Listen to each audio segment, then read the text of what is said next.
विधानसभा चुनाव को लेकर कांग्रेस, भारतीय जनता पार्टी व निर्दलीय प्रत्याशी अपने अपने नामांकन भरने पहुंच रहे हैं। जिले की अलग अलग विधानसभा में नामांकन जमा होना भी शुरू हो चुके हैं। ऐसा ही नजारा शुक्रवार को उज्जैन जिले की बड़नगर तहसील में देखने को मिला। यहाँ शुक्रवार को कांग्रेस के प्रत्याशी मुरली मोरवाल के अलावा दो अन्य निर्दलीय उम्मीदवार राजेंद्र सोलंकी और प्रकाश गौड़ नामांकन फॉर्म जमा किए। खास बात तो यह है कि कांग्रेस पार्टी ने पहले बड़नगर से राजेंद्र सोलंकी को अपने प्रत्याशी के रूप में मैदान में उतारा था। इसके बाद मुरली मोरवाल ने भोपाल जाकर अपने समर्थकों के साथ प्रत्याशी बदलने को लेकर प्रदर्शन किया था। इसके बाद पार्टी ने राजेंद्र सोलंकी के स्थान पर मुरली मोरवाल को अपने प्रत्याशी के रूप में चुनावी मैदान में उतार दिया, जिसके बाद राजेंद्र सोलंकी के समर्थक और समाज जन नाराज हो गए। वहीं राजेंद्र सोलंकी आहत भी हुए, जिसके बाद उन्होंने निर्दलीय प्रत्याशी के रूप में खड़े होकर चुनाव लड़ने का फैसला लेते नामांकन फॉर्म भरा। आज जब सोलंकी नामांकन फॉर्म जमा करने के लिए निकले तो उनके साथ भीड़ नहीं, लोगों का सैलाब था। जिस रास्ते वह निकल रहे थे उनके पीछे लोगों का हुजूम बढ़ता ही जा रहा था। आज राजेंद्र सोलंकी ने कहीं न कहीं आज नामांकन फॉर्म जमा करने के साथ ही पार्टी को भी अपनी ताकत दिखा दी और पार्टी को सोचने पर मजबूर कर दिया। प्रत्याशी बदलकर कोई गलती तो नहीं कर दी। वहीं कांग्रेस से मुरली मोरवाल ने आज नामांकन फॉर्म जमा किया। ज्ञात हो कि जब मुरली मोरवाल नामांकन फॉर्म जमा करने बड़नगर की सड़कों से निकले तो उनके साथ समर्थक बहुत कम थे। अब चुनाव के नतीजे बताएंगे कि कौन आमजन की पसंद था, जिसके लोगों का हुजूम था वह, या जिनके साथ गिने चुने लोग थे, या कोई और लोगों की पसंद बनेगा।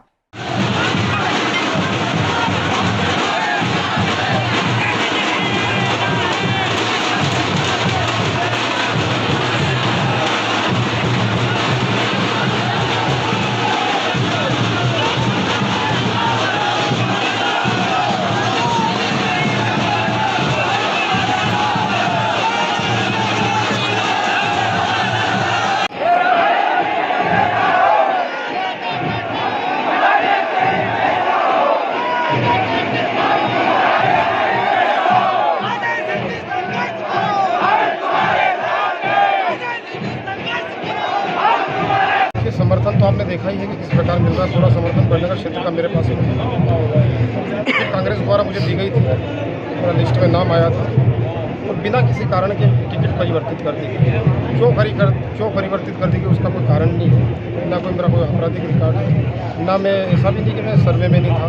तो सर्वे अगर सर्वे में था तो मुझे टिकट दी गई और फिर 2 दिन बाद का सर्वे चेंज हो गया।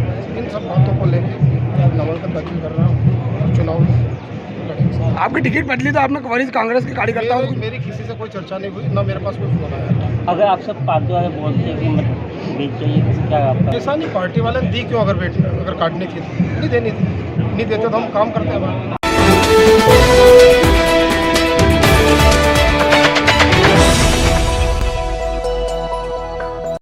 गृह मंत्री अमित शाह 3 दिन के दौरे पर मध्य प्रदेश आ रहे हैं। वे 230 विधानसभाओं के कार्यकर्ता और पदाधिकारी से बात करेंगे। उनके कार्यक्रम को लेकर तैयारियां अंतिम दौरों में चल रही है। उज्जैन में 29 अक्टूबर को होगी आम सभा।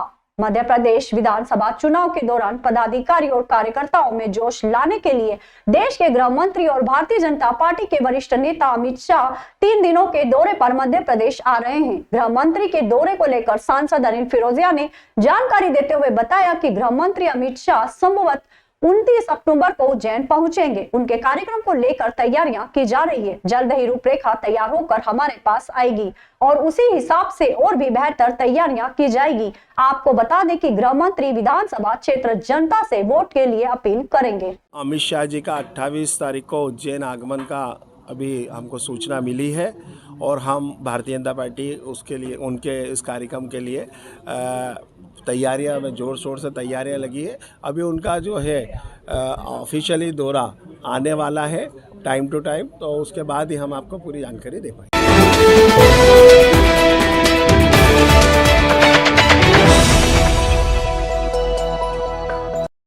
लोकायुक्त पुलिस ने आज शाम को बड़नगर के ग्रामीण उद्यान विकास अधिकारी को उज्जैन में 20,000 रुपए की रिश्वत लेते हुए रंगे हाथों गिरफ्तार कर लिया। अधिकारी ने किसान के खाते में सब्सिडी डालने के बदले में रिश्वत मांगी थी। कायुक्त पुलिस उज्जैन में आज शाम को ट्रैप की कार्रवाई करते हुए बड़नगर में पदस्थ ग्रामीण उद्यान विकास अधिकारी शैतानशी नीलामा को 20,000 रुपए की रिश्वत लेते हुए उज्जैन में रंगे हाथों गिरफ्तार कर लिया। उन्होंने बड़नगर तहसील के कृषक राहुल पाटीदार और परमानंद पाटीदार से उन्नत कृषि के बदले मिलने वाली अनुदान राशि दिलाने के नाम पर 15% कमीशन की मांग की थी, जिसकी पहली किस्त के रूप में आज 20,000 रुपए नीलामा को दिए जाने थे। जैसे ही फरियादी किसान ने रिश्वत की राशि उन्हें दी, तभी लोकायुक्त पुलिस की टीम ने उद्यान अधिकारी को रिश्वत लेते हुए रंगे हाथों पकड़ लिया। लोकायुक्त डीएसपी सुनील तालन ने बताया कि इस मामले में उप संचालक उद्यानिकी कनेल को भी आरोपी बनाया जाएगा।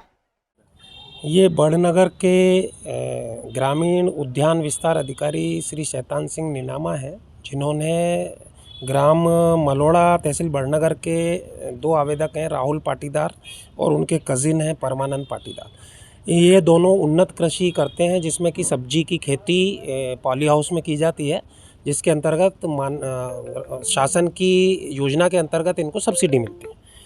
तो सब्सिडी दोनों की मिला के 4,20,000 रुपये की सब्सिडी दोनों कज़िन भाइयों के खाते में आना थी, जो कि मार्च से ही इन्होंने आवेदन उसके पहले से ही कर रखा था, लेकिन वो सब्सिडी अभी तक नहीं आई थी। और वो सब्सिडी इनके खाते में डालने के लिए 15% कमीशन की मांग रिश्वत के रूप में श्री नीलामा द्वारा की जा रही थी। तो इनकी शिकायत का सत्यापन कराया गया, तो 15% 63,000 होते हैं, लेकिन ये 50,000 रुपये लेने पर सहमत हो गए नीलामा जी, जिसमें से आज 20,000 रुपये 26 तारीख को देना तय हुआ और 30,000 रुपये तब देना थे जब सब्सिडी खाते में आनी थी उस तारीख को। तो आज 20,000 रुपये की प्रथम किस्त लेकर इन्होंने ये बड़नगर पहुँचे। तो बड़नगर से उन्होंने कहा कि मैं कनेल साहब के पास मीटिंग में हूँ, तो आप यहाँ आ जाइए, मैं साहब से भी मिला देता हूँ। तो फिर ये आवेदक और हम लोग यहाँ आए कनेल साहब के ऑफिस। कनेल साहब से भी बात की। कनेल साहब ने इनको बताया कि 5-7 दिन में 2-4 दिन में आपके सब्सिडी आपके खाते में आ जाएगी, आप नीलामा जी से बात कर लो। तो नीलामा जी से जब बात करी तो वहाँ पे जाके उन्होंने रिश्वत की राशि कोठी के सामने अपनी कार के पास इनसे ग्रहण करी। जैसे इन्होंने रिश्वत की राशि ली, हमने उनको पकड़ लिया। मैं किसान हूँ और पोली हाउस में उच्च कोटि सब्जियों की खेती हम कर रहे हैं। विगत 4 साल से, मतलब 2018-19 से हमारी पोली हाउस के अंदर फसल पर अनुदान मिलता है। अनुदान एक ही बार प्राप्त होता है, जिसका आवेदन हमने उद्यानिकी विभाग में किया था। तो पिछले 4 सालों से हम अनुदान के लिए लगे हुए, लेकिन हमको अभी तक प्राप्त नहीं हुआ है। उसी एवज में हम यहाँ पर मिलने आए थे सर से, नीलामा जी से। तो सर ने हमको ऐसा बताया कि आप दोनों भाई, हम 2 भाई हैं, दोनों भाई का मिला के कुल 4,20,000 का अनुदान है, जिसका 15% आपको हमको देना होगा फसल सब्सिडी पे। इन्होंने कुल मांग 63,000 रुपये की थी और बात ये हुई थी कि हम 20,000 रुपये की पहली किस्त देंगे, बकाया जो राशि है वो आवंटन मतलब खाते में डालने के बाद दी जाएगी। नीलामा जी ने हमको बड़नगर बुलाया था। उसके बाद हम बड़नगर आए। बड़नगर पहुंचने के बाद महोदय ने हमको बताया कि आप उप संचालक उद्यान कार्यालय कोठी पैलेस बड़नगर पर आ जाइए, अपन यहीं पर बात करेंगे। बात करने के बाद इन्होंने जो राशि की डिमांड की थी 20,000 रुपये, उन्होंने हमको राशि लेके आयुक्त कार्यालय के सामने बुलाया और वहाँ पर उन्होंने हमसे 20,000 रुपये की राशि ली।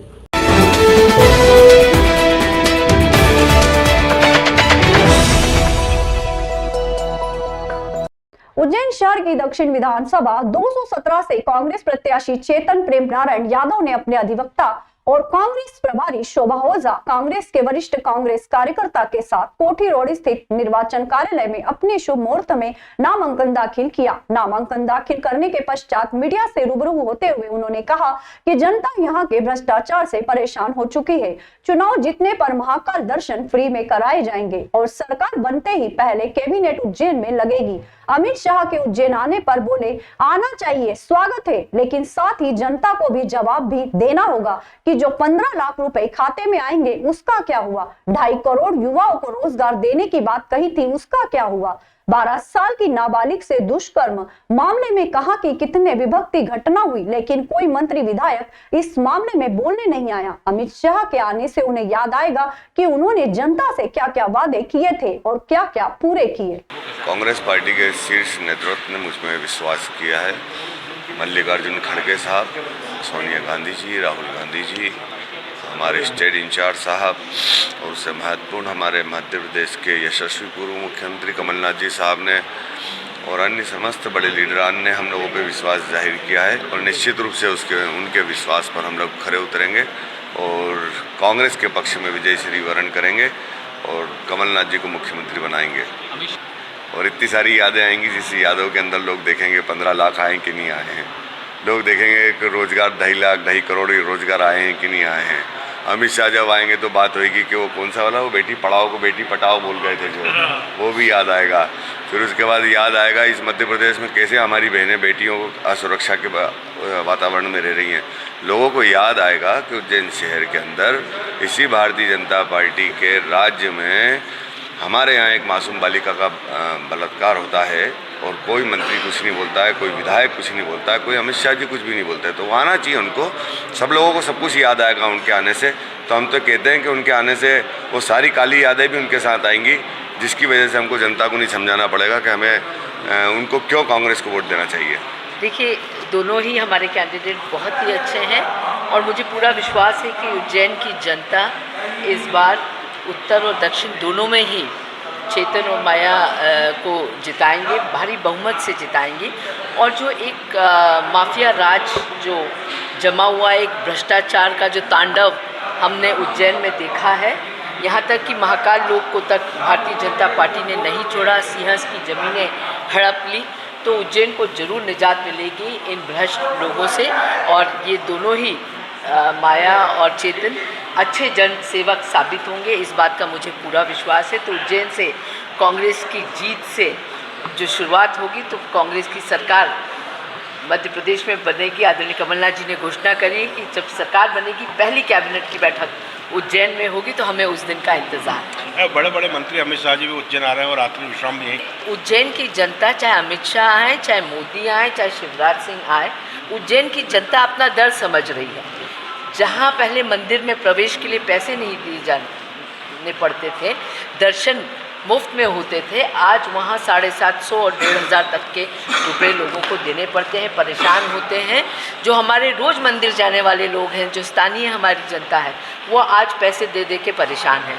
तो कांग्रेस ने इसका वचन दिया है, कमलनाथ जी ने वचन दिया है कि सरकार आएगी तो ये हम बंद कर देंगे।